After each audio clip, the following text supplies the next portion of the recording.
Happy Sunday evening, everyone. This is Ethan Evans, the Easy Coach. We're getting ready to start our dress rehearsal stream on the topic of how to choose your next job or role within the company you're in.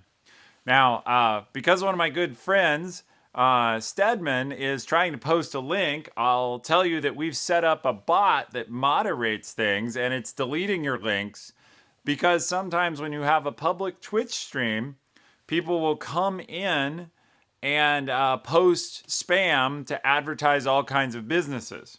So one of the things we need to do is figure out how we could let you post that link since you're a trusted visitor to our site. Hey, I see you said good evening, Stedman. It's good to see you too. There you go. And we can post our own links back so that you can know where to find us on YouTube. But what I'm going to do here is buy a minute while our crowd gathers, and then I'll go ahead and tell a couple stories I have about roles I've had to find and conditions, both good and bad, where I've had to search. Life Couch 72024, what a great name. I'm glad you like the background. We searched for a few to try and figure out the right one for this discussion and to use here. So with that in mind, I will give whoever's here at this point an initial guide. We've added some technology if you're returning from last week. And what we've done is if you scroll down slightly, assuming you're in a browser on a PC or Mac, you'll find a little window called Stream Q&A that you can actually use to pose a question rather than doing it in chat. And in Stream Q&A, you can go to the Ask tab.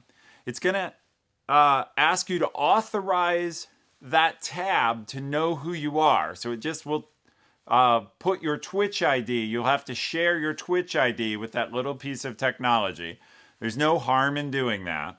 And then you'll be able to ask questions, which will pop up here in front of me. Now, you're free to do it in chat as well, but when we scale this up to hundreds or thousands of people, the idea is we'll use the chat as a place where anybody who wants to can react to what I'm saying, and then new questions can go into Q&A. And that way, if you agree with what I'm saying, Life Couch 724, I should have recognized the area code, David. My bad. So that the other David Valencia. So I have my good friend, Awesome Dave, behind the camera here as my producer. So I think we're now right at 6 o'clock. So welcome back again to the Easy Coach. This is our dress rehearsal before we take this stream live to the world. And tonight's topic is how to pick your next role or job. So I want to share a couple stories of times I've had to do that to set the tone. And meanwhile, if you have questions on this topic, and since it's a small audience of just my friends, I'll need someone to enter a question. When you decide you have a question on this topic, go ahead and put it either in chat or down in the Stream Q&A widget. Test that widget out for me if you can. But I've had to change jobs, 10, 12 times in my career, either internally to companies or externally. And first, I'd like to share a situation where I had to do it in the worst way. And that story is in 2003, during sort of the height, if you will, or the low point of the internet bubble. I had just adopted my daughter from China. And I came back from China, and I went into the office, and on my first day back, I got laid off. And it turns out that the management had been planning on laying me off for a while, but they had realized that would screw up our adoption. So what they actually did, out of an abundance of generosity, was hold laying me off until we completed the adoption, because China might not have given us our daughter if I was unemployed. But now here I was, fresh back in the United States, still jet-lagged, jobless, with a new daughter to support. And I did what many of you have probably done, which is I started doing math. How much is in my bank account? How much am I going to get from unemployment? how much credit card space do I have? And therefore, how long do I have to get a job before this gets really bad? So, in talking about how to find the right new role tonight, I want to be honest, there are two ways to search. There's I aspire to do something new and I'm trying to find the right place and way to do something new. And there's, oh my God, I need a job right now. And in that case, I was definitely in, oh my God, I have to support my family. And that was a very tough 3 months until I found another job. Now, in this circumstance, we're not talking about we're not talking about how to find a job, like job search. That may be a topic for another time. But we are talking about how to choose a job. And in that case, frankly, the job I chose was the first job that had a paycheck. And it didn't actually go that well. I relocated to Boston, and it was a startup that flailed for a while. And luckily, while it was flailing away and I was flailing with it, I got the call from Amazon, which is what ultimately led me to Amazon and to Twitch, where I am today. So I want to be just transparent. We can talk definitely about how to search when you're under duress and how to try and pick a job there. But part of our advice on that situation is if you need a job, get a job. But then keep looking for your ideal job. Don't just sit in the I need a paycheck job if that job is not a fit for you. And so I still had that job when I went to Amazon instead. Now, I did things well and I transitioned well, I hope, but I made a choice that that job was not the right fit for me, and that's how I ended up in Seattle and ultimately with Twitch. So the second story I'd like to share to set the stage a little bit is while I was at Amazon, I'd been there 4 years building the video service that became Prime Video. I wanted to become Jeff's TA. So Jeff Bezos, CEO of Amazon, has a position called technical advisor. And this person goes with him to all of his meetings and takes notes and kind of serves as his chief of staff from a practical viewpoint. And I thought, what a great way to learn. And so I went and interviewed every previous technical advisor. And this gives you one tip on how to find a great job. I wanted that job, so I went and talked to other people who'd held it. And I used that to both find out what was expected in the role and what I might do to get the job. And they explained to me that that really wasn't an option I had, like to campaign for the job.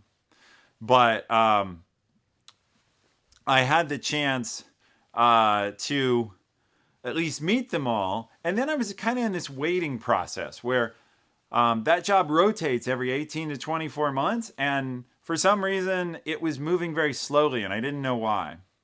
Well, in my case, I'm not a wait around kind of person. And I have this question that came in. It's good. I'll add it to the story from my friend in Elfin Plate. And he asks, how did I find those people? Well, what I did is I knew a couple of them from having run into them in their roles, and I networked and asked them who else has had this job. So I went and met with people who were either in the role or I knew had had it in previous iterations. And then I just asked them. I think one of them actually, to be fair, volunteered to me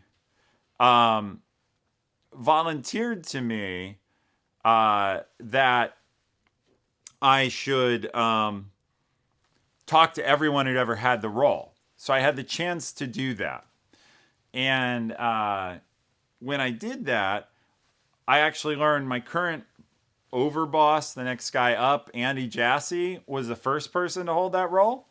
But I got to know all their different perspectives. And one thing they told me is you can't really campaign for this role. Jeff chooses. So long story short, the job kept not coming through. And I had this other job option within the company on the side to run a game studio we had acquired. And in the end, my personality is I'm not the type to wait around when I have a good bird in the hand for an unknown bird in the bush. So the funny part of this story is ultimately I withdrew from trying to be Jeff's technical advisor. I took a job. I was a director at Amazon at the time. I took a job for the vice president of video games, and I began working, and I kind of thought nothing of it. And I was in that new job 6 weeks, and the vice president of video games had known that I was considering trying to be Jeff's assistant. And he called me into his office one day and says, Ethan, I have unusual news. I've just been asked to become Jeff's assistant. And a decision had been made that they needed someone with his background. So I went to work for this guy who knew I wanted this other job, and he got pulled for it instead, and he didn't really want it. But this is how things happen. The great thing is I ended up with a wonderful new boss out of that, and ultimately getting into video games is what led me to Twitch. So one thing I'll need, I have one more story to tell, but no one has yet put in a question in the Q&A widget. And other than the suggestion that maybe I unloosen some buttons on my shirt, which I'm not going to do, I think David thinks I would look better with one button undone. I disagree. I like it buttoned up, but I appreciate the feedback. And I'm otherwise not going to unbutton anything else on my shirt because it's not that kind of stream. But what I will say is I need somebody to ask some questions about how to find their next job, hopefully in the Q&A widget, otherwise in the stream. The shirt is very stretched. Yes, I get that. I don't care. I like it this way. But thank you. We may try a different shirt another time. All right, moving on. That says submitted for approval. There we go. Yep, we had to approve them. Thank you. Yes, Telshin, because Telshin's Twitch staff, I'm sure he can approve them. One of our moderators here should have been on top of that, but I'm doing my scolding fingers at them now. Thank you, actually. That's how we learn. So that is the point of the dress rehearsal stream. And I'll also work on the wardrobe, which is David's good advice. Okay. Yeah. Thank you. I appreciate you've got my back on that. So, final story. How did I come to Twitch? Because that's an interesting story. And I'm sure it's one that over time I'll tell again on Twitch. It'll be an interesting story for the people on Twitch. We lost the monitor up front, Dave. That's why I have it here so I can bring it back. All right, there we go. Thank you. So, let's see. Coming to Twitch. So when I first wanted to come to Twitch, we had acquired Twitch as Amazon. We bought Twitch 4 years ago. And I thought, I know video because I built Prime Video on Amazon. And I know games because I just told the story of running games there. Dave, why don't you go ahead and delete my question? Perfect. And so we bought a company that does video games and does video. I was perfect for it. Unfortunately, I had a job. So this story is about transitioning internally because I went to my boss and I said, I really want to go do this work at Twitch. And I know we always have a role for an executive to go to Twitch, to go to any company we acquire. But he's like, hey, I really need you here. I don't want you to leave. So what do you do in a situation like that? Well, I had been in that role a long time. I was leaving the team in good shape. And so I had to have the discussion with my boss eventually. I'm going to leave this role. I'm going to go on to something new. But what I can't do, I'm not going to do, is stay in this role. So I think he was thinking of it as he had a choice of me staying in the role or me leaving. And what I had to do in that case was politely make clear, I'm actually leaving no matter what. So your choice is, do I move internal to Amazon and work with Twitch, or do I move external to Amazon or somewhere else in Amazon? And he's a great guy. And once he sort of got over the fact that he was going to have to find somebody to replace me, he supported me moving, and 48 hours later, I was working with Twitch. So that's just a story of sometimes if you're moving internally to a company, you really have to do that. You have to keep those relationships, and it's a matter of talking it through. And so, happily ever after, I've been 4 years with Twitch, which is why Twitch, I salute you, and we're using your mugs tonight. All right. First question from Talk to Stedman. Can anyone join us publicly tonight, or is this just your initial invitees? The stream is open to the public, meaning people might show up randomly, or if you invite one person, they can definitely show. But we haven't gone broad. This is a dress rehearsal working with the question technology, and Stedman, it's great you put that in there. And so we're going to take a little bit, a few weeks off because I'm going to be out of the country. And then when I get back, we're going to launch to the world, and we hope to bring together a huge audience at that point. So kill that question whenever you see I'm done with them, Dave. All right. Awesome. So next question. I've heard the best place to look for a job is from one. How do I manage being a person of integrity while shopping at the same time? That's an excellent question, Stedman. And it's absolutely true, in my opinion, that the best place to look for a job is from one. There is a trade-off there. Looking for a job takes a lot of time. And so if you're going to go look for a job while you have a job, you're going to work doubly hard. And this brings me to a lesson I think I'd like to share that's going to probably come up in every broadcast, which is really advancing your career, which is the point of this coaching stream, developing yourself professionally, always takes more effort. Meaning, you can go through life and do your job and you'll progress at the pace you whatever pace that is. If you want to go faster and end up with a better career, you have to do more. Now, the good news is you don't have to do a ton more all the time.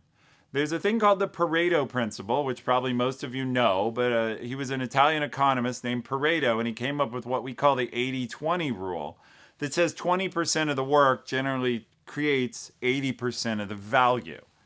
So in case of looking for a job, doing small things while you have a job can probably help you find the next one. So there's a whole list of things. I won't go through them all right now, but a job is a great place to network. A job is a great place. When you have a job, you have a profession in which you can network.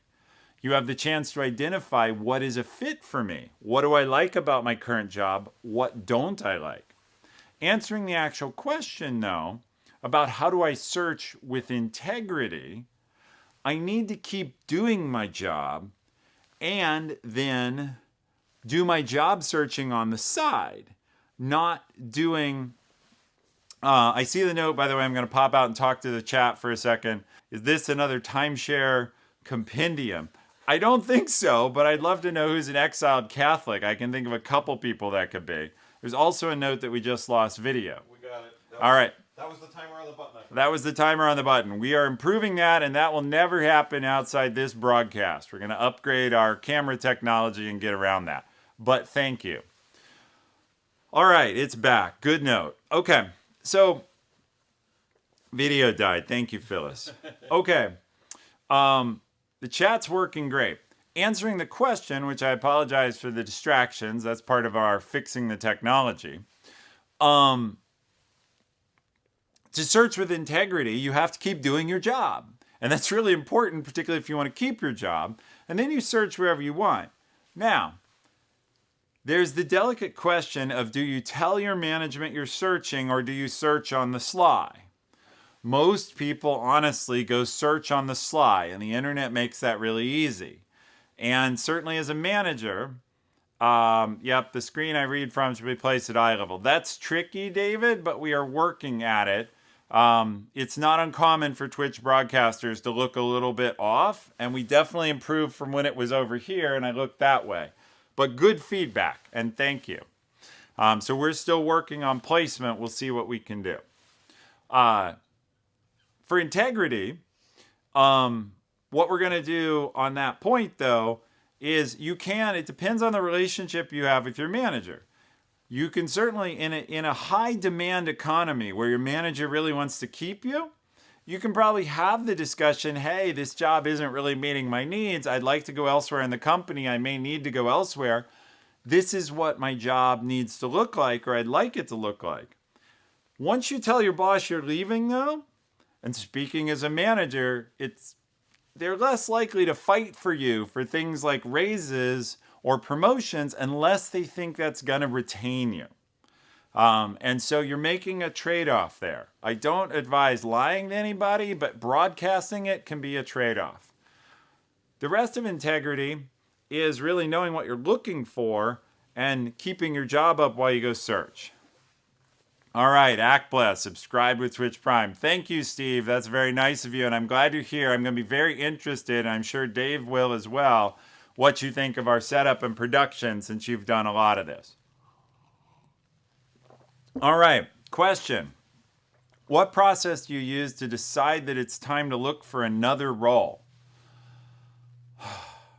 I can talk about what I've done, and then we can talk about maybe what you should do. Honestly, what I've done has usually been when I start to burn out. When my enthusiasm wanes, my philosophy on this, and I think it could be yours as well if you have the luxury of making changes when you want, is my energy and my performance are related. And when I start to get bored in a job or start to feel like I've done everything I can, I generally need to find something new to energize me. And throughout my life, that's been about a 3-year cycle. So I'm in a role 3-4 years. I get long in the tooth. I had been in the role before I came to Twitch for 5 years, and I was definitely feeling like, okay, I'm done with this. Sometimes you can make changes in the middle, but basically, when I start to lose enthusiasm for a job, I go look for what I can do next. And for me, that's generally been about 3 years. Can be longer, can be shorter. But when I've waited more than 3 years, I've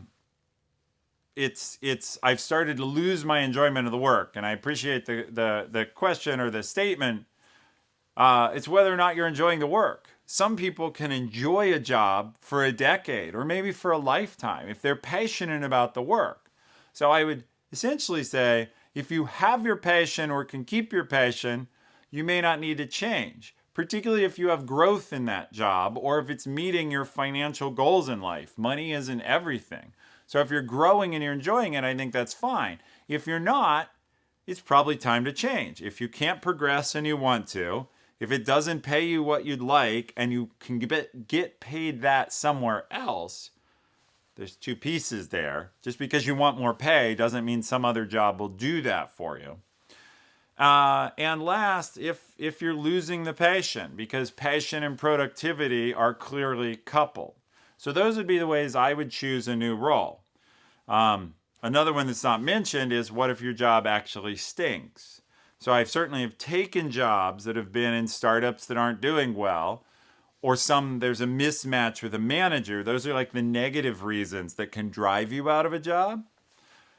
This is a good point, though, in answer to that question, to bring up the idea of, I mentioned in the blog post when we wrote about doing this session, always run to something, try not to run from something.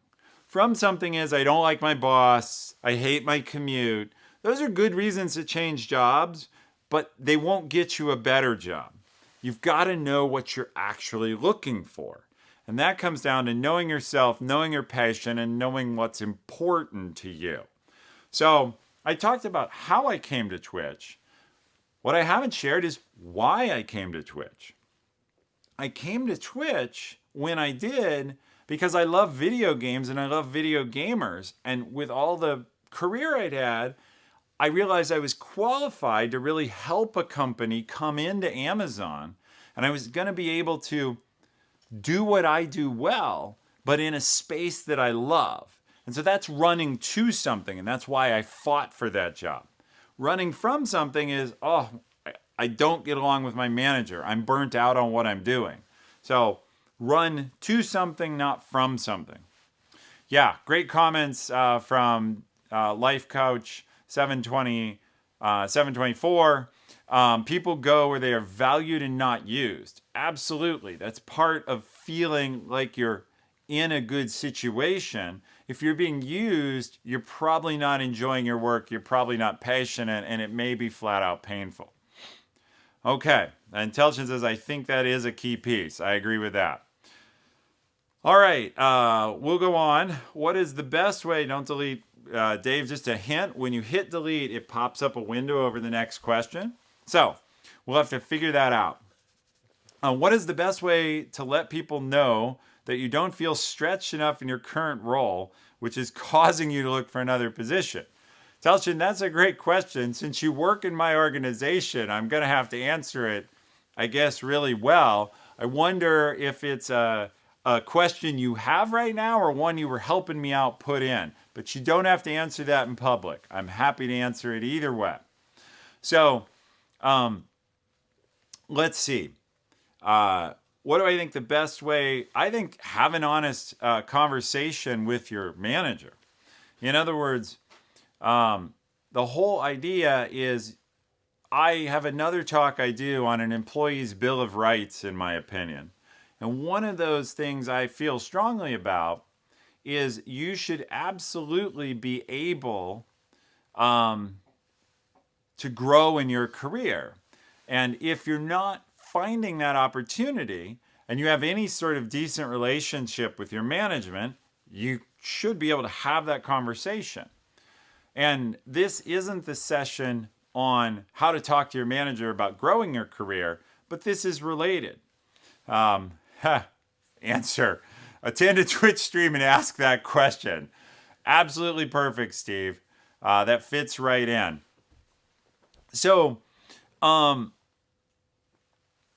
if you want to get a bigger job where you're at, one of the things to understand is what sort of stretch do you want? What is your new ideal? And the other piece is what can your boss reasonably give you? So I think I said this last week, but we have new people here, which is great.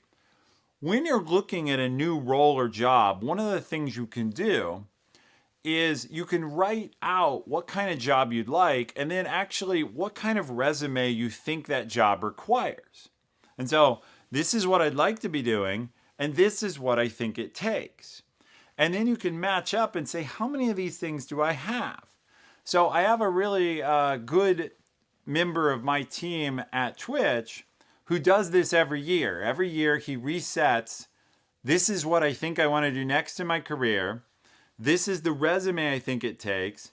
And this is my list of qualifications. And then he looks at all the gaps and says, how can I go close those gaps during the course of a year? Well, that's the kind of conversation you can have with a manager. And you can have that talk with your manager. Excuse me, you can have that talk with your manager and go ahead and discuss with them, this is what I'd like to do, and this is where my gaps are. First, is that list correct in your opinion?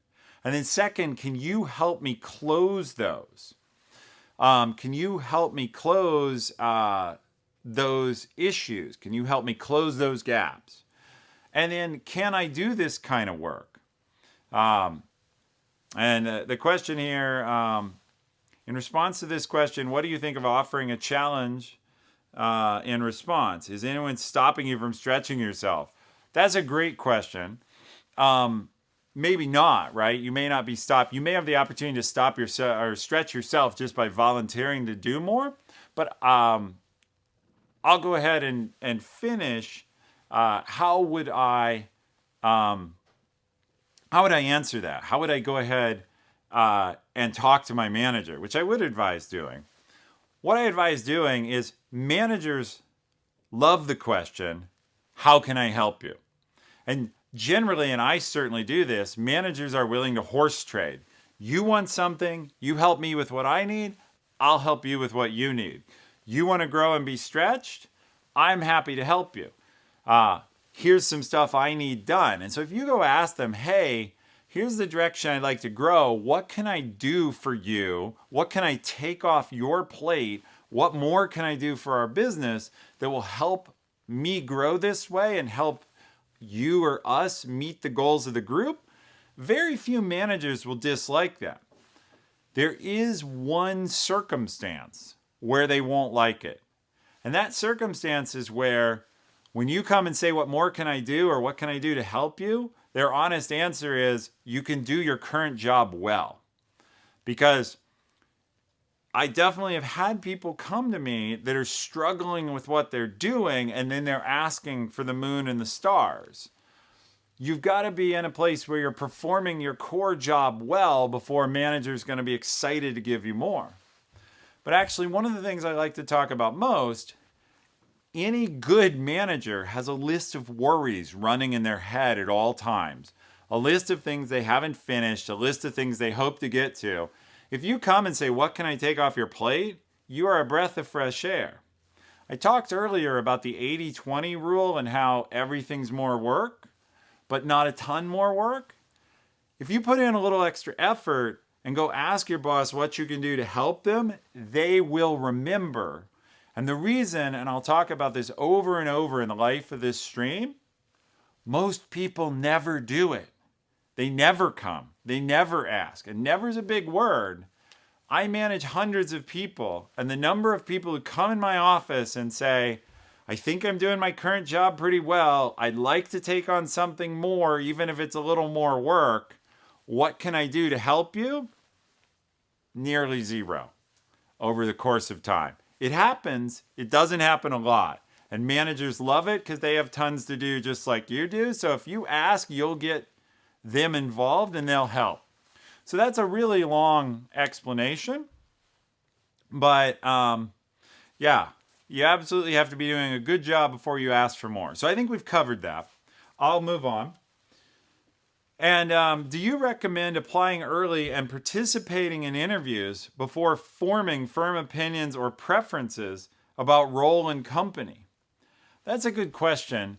And I know for those of you who are searching for a new role, I really wouldn't apply just fishing if I wasn't sure I wanted to join a company. Or sure is too strong of a word, but if I wasn't pretty interested, I personally wouldn't just go fishing, because a lot of companies don't have very good applicant tracking, and they have problems like if they turn you down for one role or it doesn't fit, you're now marked or visible in that system as having failed to get a job, and that can be a burden.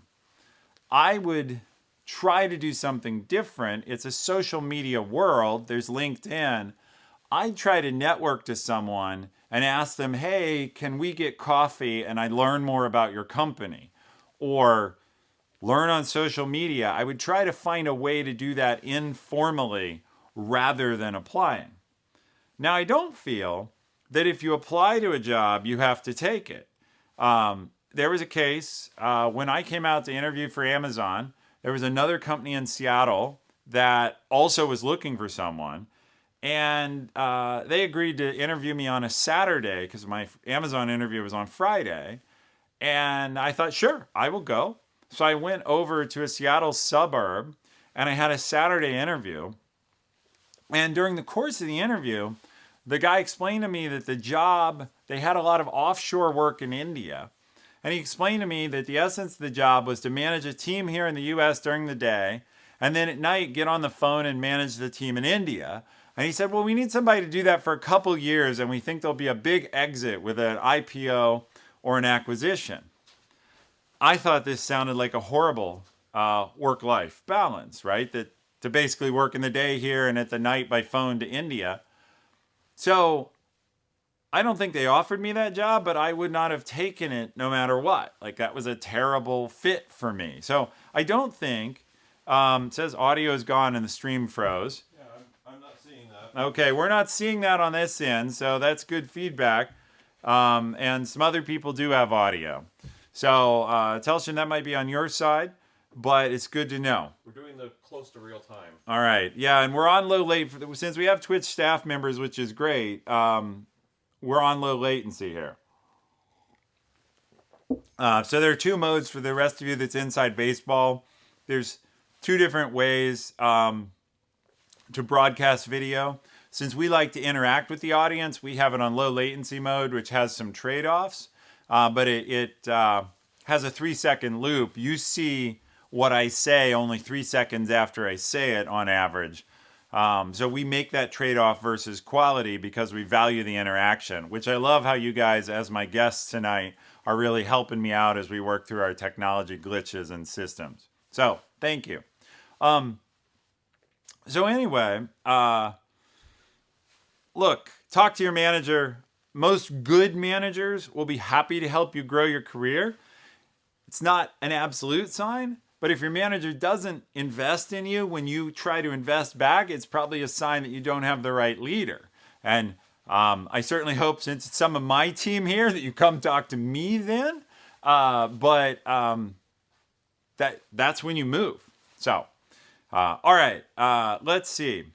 Does having a senior executive mentor help when I'm trying to navigate moving into another internal role? Question from Stedman. Thank you, Stedman. So, of course, like I can't imagine a situation, broadly speaking, where having a higher placed mentor in an organization wouldn't help you navigate. I don't think that's strictly necessary. It's a huge value. But speaking also as an executive, I don't have time to be a mentor to, right now, for example, I have about 400 staff. Last time I checked, I have maybe 50 people in management. Maybe it's 40. I can't be a mentor to all of them.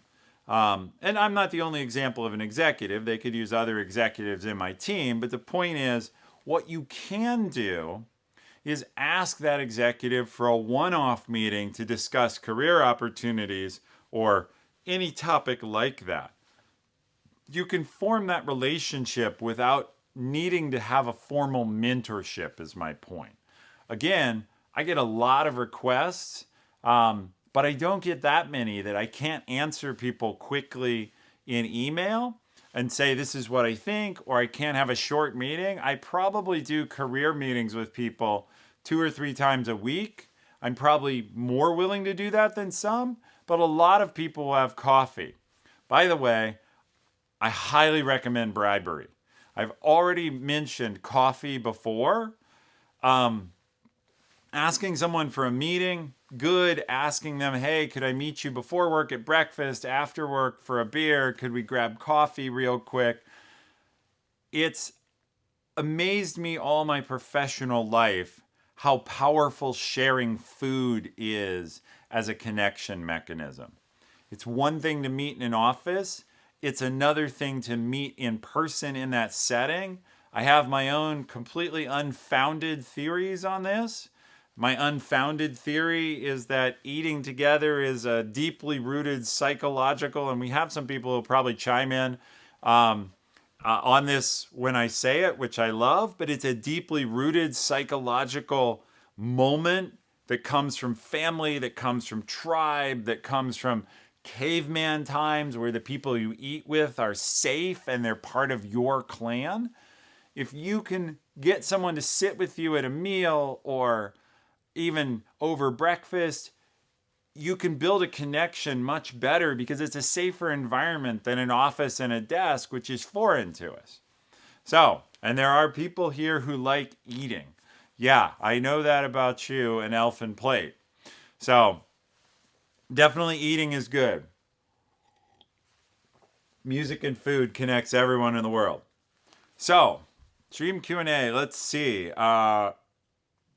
If you like your job and you're growing, but you don't like your manager, should you look for another job? I think I know that's happened to you at some times in your past. And that's because I happen to know this person who sent this in. Look, that's a relative decision. It depends on how bad. If you love your job, and your manager thinks you're doing a poor job or is going to fire you or is going to make your life hell, yeah, I'd get out probably. You can try waiting it out. Managers change, people come and go. And so it really depends on how bad it is and what your relationship is. Is it a matter of taste or is it a matter of performance? I've worked for managers. Oh, this is good. Someone disagrees with me. Life Coach 724 says, no, win him or win her. If you can, there are, we'll talk about that in a minute. There are managers who are a mismatch. I've worked for a couple managers that I didn't really care for, and I saw that as a chance for me to learn to be adaptable and flexible. In other words, it takes two people to relate. Could I understand what was important to them? Could I please them effectively because I liked my job or because I wanted to keep it? That said, if someone's really different from you and there's a perpetual clash, that's a certain amount of pain in your life every day. If you can't, and my crew here is nodding, giving big thumbs up. There's a certain amount of pain in working every day for someone you don't mesh with. And personalities are different. This is where I'd repeat the advice I gave earlier. Don't run from something, run to something. You've got a good job. You've got a job you like. You've got a manager who's imperfect. Can you tolerate that while you either try and fix it or while you find something that's truly a better fit? Going to the point, can you also win the person over? Yeah. If you understand what's important to them, I've made deals with leaders, formal and informal, where I've realized, look, this is important to you. I will invest in that and do it well. This is important to me. You need, can we agree that you'll give me space for that? So I don't know your specific situation. And therefore, I can't be sure that it's recoverable, or I think you may be referring to a piece of history if this one person who I know who asked the question. In that historic situation, it may not have been reparable. In which case, yeah, I would get out because I've seen this go badly.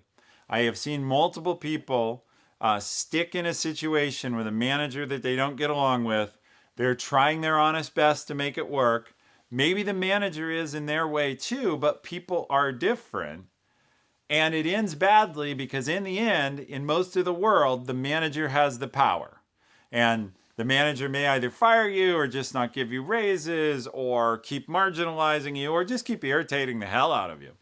But it ends badly. So you got to fix it somehow. I completely agree with the person who said try and make it work, try and win them over. Because if you run from every time you hit friction with a manager, you'll spend most of your time running and very little of your time.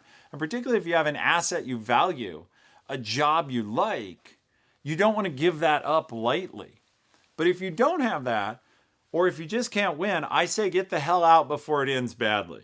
Because if there is a lot of friction there, when times get tough or when the opportunities are there, you're not going to get the call. Okay. So, next great question. When evaluating the culture and trustworthiness of a prospective employer, are there any tools you trust other than talking to current or former employees? Not really. Personally, are there any other things I trust? This is a way to talk to current or former employees. You can use Blind and you can use Glassdoor. So that's anonymous former employees or aggregated former employees. Now you do need to have a filter for either Blind or Glassdoor where you're filtering the fact that many of the negative opinions that you'll see on those sites are from disgruntled people. Let's see, is there a way to see the question queue? Yes, there is. You just have to scroll down and it's in something called Stream Q&A below the fold, assuming you're on the web. I'm not sure you can see it on mobile right now, but yeah, Talk to Seven says go to Stream Q&A below. That's exactly right. So, and please feel free, by the way, since you're logged in, to add a question, and we'll get to them in order as long as we go here tonight. So going back to, is there another way to know? Glassdoor tells you a lot. Current and former employees tell you a lot. I'm not sure what else I would trust. You can certainly read in the news about the culture. Some larger companies have a well-known culture. You could talk to customers of the company. What do they see from the company? But really, talking to the employees, they're the ones who are in it 40, 50, 60 hours a week. They're the ones who have that experience. And I would even say, I would try to talk within your group. So if you're targeting, let's take a huge company like Amazon. It's got Amazon Web Services, has a very different culture than Amazon Retail. And even within Amazon Web Services, there are thousands of employees and hundreds of teams. Those teams are going to vary. In the end, we know from research that most people who leave a job, and this goes to the previous question as well, by the way, most people who leave a job, they may give all kinds of reasons when they leave. But if you go back and survey them 2 years later, when they're what I'll call safely away, they've got their new job, they've got their new money, they will tell you, I left because of my manager. And so really what you're trying to get down to is, who am I going to be working for, and what is that person like? And in an executive recruiting sense, executives get more investment. It's just fact, right? They're higher in the company, they're paid more, they're going to get more investment at the recruiting time. You almost never get an executive to join a company without whoever's hiring them going and having dinner with them and maybe having several phone calls with them, because that fit is so important. Well, the key is you can get that for yourself, whether or not you're an executive or ever aspire to be one. I never have, or very rarely have, candidates reach out to me and say, hey, I'm going to be working for you. Could we get dinner? Or could I find somebody could dinner, breakfast, again, food, and together over food? Or could I have a call with you and talk through your style? Because I want to make sure it matches with my style, and I'll share my style. So could we get together and I'll tell you what's important to me? You've decided you'd like me to come work there. I want to share some of my style, and let's talk about how that's going to work and what the goals are for your first 90 days in this role. And by the way, we stick recruiters in the middle of this, right? This is just the way corporations work. You talk to the boss for a few minutes in an interview, and then the recruiter handles everything from there. And the recruiter is paid to get you to say yes. So they're trying to get you to say yes without harassing the boss. Well, honestly, a huge sign is, does that boss care enough about you to get on the phone with you or to meet you for a beer? If they're not going to meet you for a beer, given that you're reasonably flexible about it and you're in the same area and you're trying to be accommodating on time, are they really going to invest in you? Because if they're like, nope, take the job or leave it, I got no time to talk to you, ask the recruiter any questions, probably not a great sign. Because look, it's your life. You want to work for people who want you there and are going to invest in you. So I realize this is my friends coming to me, just helping me with questions, but I also actually know some of you are looking for jobs. The point of why I want to do this stream is to keep you from picking crappy options. And if the boss won't take the time to invest in you a little bit when he wants you, how much is he going to do later? So find someone that you connect with who will spend that time with you. And there's a beer. Nice. All right.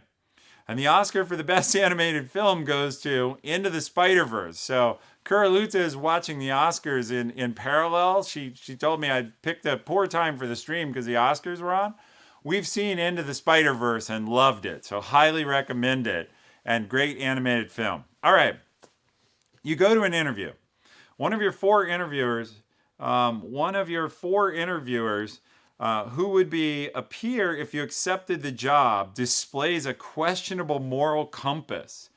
You then, question mark. I think you ran out of space in that. So Akbla, if you want to go ahead and finish the question in chat, feel free. There is a limit on question length. And Stedman, yes, the Oscars are on, but that's not important because I'm on. The Easy Coach is here with you. And the Easy Coach wants to help you. The Oscars, you can read about them in the news tomorrow. So, what would you do then? Yeah, I'm sure you are where you want to be. Thank you, Stedman. So, you go to an interview, questionable moral compass. I guess I would try and figure out if that person's unique. Generally, what gets said in an interview reflects the culture of a company, but not always. And so I would try to separate that out. But if you have a strong moral compass, which I think you do, and someone's compromising on it, in fact, I know you do because I know of jobs you've left in the past over differing morals. Again, I would try and talk to that boss and I would try and understand the company's culture. If the one interviewer who's going to be a peer has a questionable moral compass and it was a great job with a great boss in a great company, I might trust the company to eventually eject that person. Otherwise, I would tend to assume that that viewpoint is tolerated in the company and it's probably not a fit for you. Companies definitely have cultures and they have accepted behaviors and unaccepted behaviors. Someone here says run. Generally, I'm with the category run. If it's a really great job, I love this analogy, kiss the frog again. Go kiss the frog, but which means go investigate more, go take a second look at it. But if it's a peer that's going to be close to you, I'd get out. That's my general opinion. How much should I invest in my own development? Getting the right skills can cost. I hear you have a story about being frupid. Yes. So first, a little background on what frupid means. Amazon has a set of leadership principles. You can find them on the Amazon website, or if you Google Amazon leadership principles, you can find the list. And one of those leadership principles is frugality. And I believe strongly in frugality. The idea of not wasting money. At the same time, and of spending money wisely.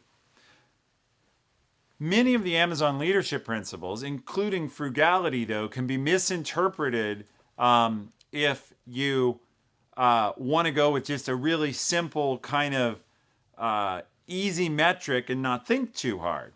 And the easiest way to appear frugal in the short term is just spend nothing. Just nothing. Say no to every expense.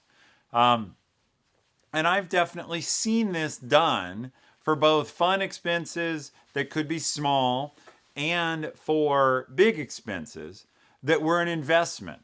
Just know that's going to bust our budget. Yeah, well, we need that in order to accomplish our goals. Nope. So, an interesting example I share of something that I think was frupid, even though I love to death my boss who did it, and I thought it was high character. I was on a team, my original team, someone here said unbox for the win, going all the way back to my original Prime Video days, where we wanted to get team mugs. So we wanted coffee mugs.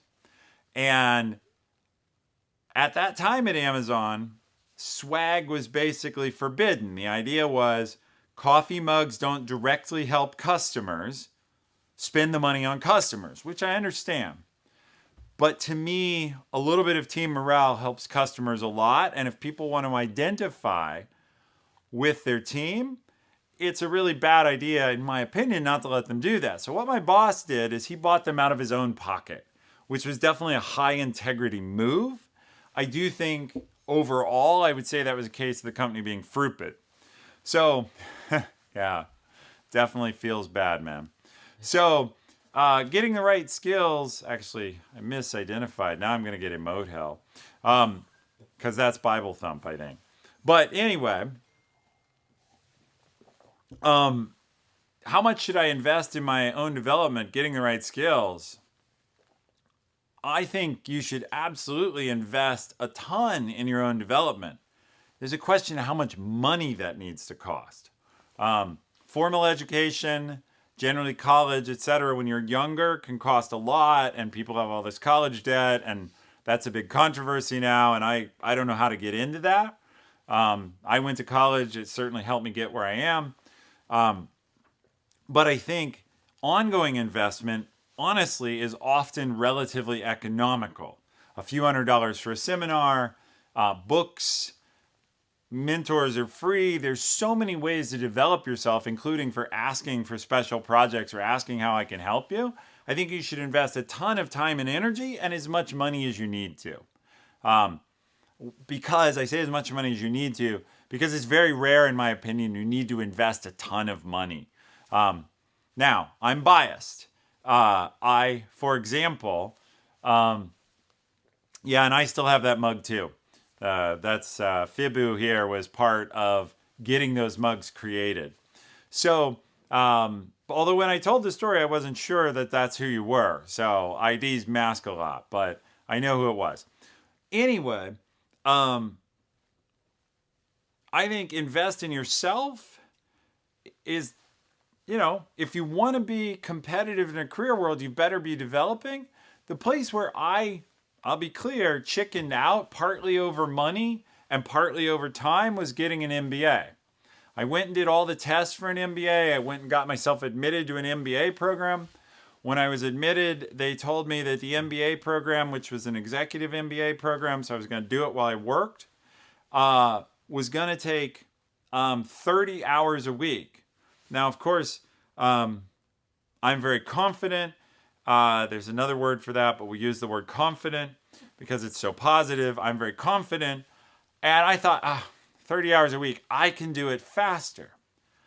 But then I started doing math of what I would need to eliminate in my life in order to, let's say I could do it all in 15 hours or 20 hours, 20 hours a week. Where was I going to 20 hours a week? That was a huge cost. And in the end, I was not willing to pay it. And I decided I will manage my career without getting an MBA. That has had a cost. I've had to learn what little I know about finance and accounting the hard way on the side.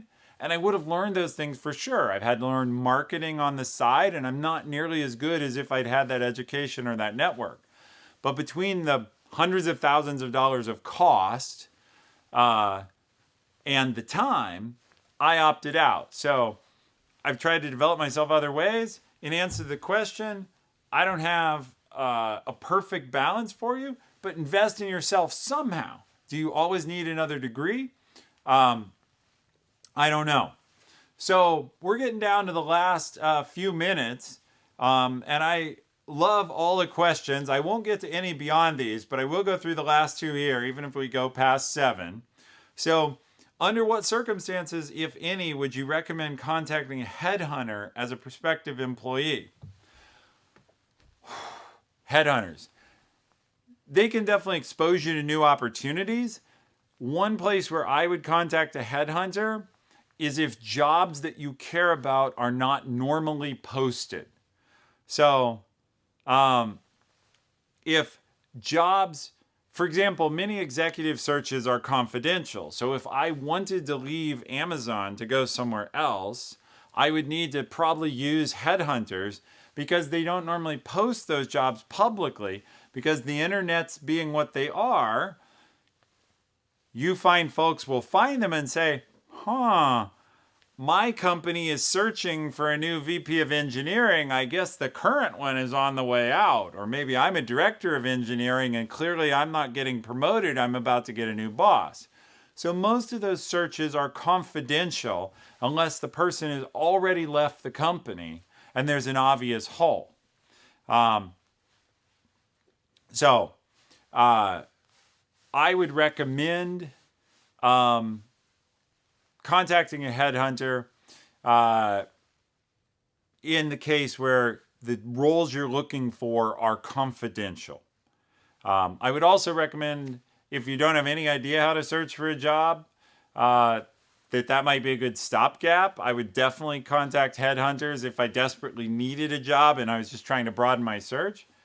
But a headhunter, they're paid to put people in roles. They're not paid to help you.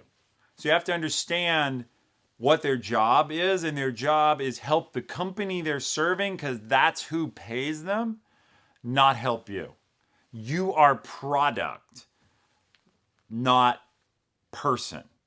Some headhunters may be nice and they may blend that, but just understand the fundamental relationship is you're the product, not the customer. They'll tell you differently. All right. Finally, when you think you have found a perfect role at a new or current company, are there general red flags which can indicate a false bill of goods? Sure. There are general red flags at any company. Financial stability, which you can find out some. If they're venture backed, you can ask about their venture. You can know a little bit about it. Again, you can find out from other employees. Or Dun & Bradstreet is a place where you can find out things with a public company or someone with financing. You can find out basically, is the company stable? That's one thing I'd look at. Are there other red flags if it seems too good to be true? I did just have someone leave my team who's joining a cannabis startup. We can discuss whether or not that's a great move or a terrible one, and different people have different opinions. It's a Wild West and a bold moonshot. My point is, another red flag is if it sounds too good to be true, like it could be an unstable area subject to regulation or very speculative. Twitch lost a lot of employees to Uber. So in hindsight, we can say Uber had problems, right? They were telling this great story of how they were going to go public and make all this money. Meanwhile, they had all these internal problems as a company as well as a business. So I do think even if it sounds really good, you're right to be skeptical. But the truth is no one ever knows. So you never really know until you get inside. You can only try to control your risks. It does bring me to a great point that no one's asked about. Probably the best and safest way to find a job is through a personal referral from someone in your network. If you're being referred in to a company, number one, you have a better chance of probably getting attention and being hired or being interviewed for the right job. And number two, you have a automatic person you can ask questions about in great depth who's invested in you. So my favorite way to figure out, is this company a good fit, is through a referral. And I guess closing with that, when I came to Amazon, they called me and I didn't know anyone at Amazon, but I had heard of someone who'd come out here, and I networked to a person I'd never even met and got on the phone with them and said, hey, I heard about you from a friend. Would you be willing to talk to me about Amazon? And when I came out to do a city visit, which Amazon did so I could check out Seattle after I had interviewed and bring my wife with me, I got together with him, and I don't remember what meal we had, but we sat and talked, and I got to ask real questions.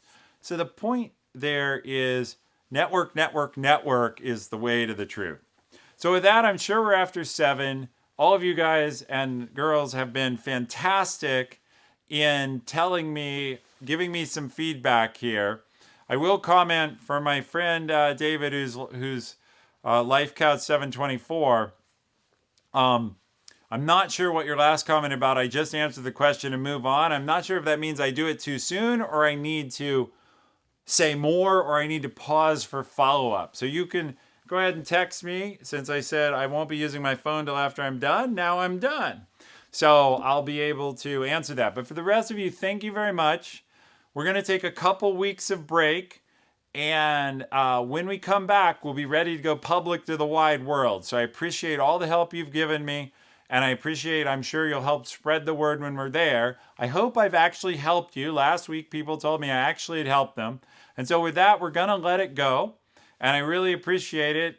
And we'll talk to you in a few weeks for the debut. Thank you.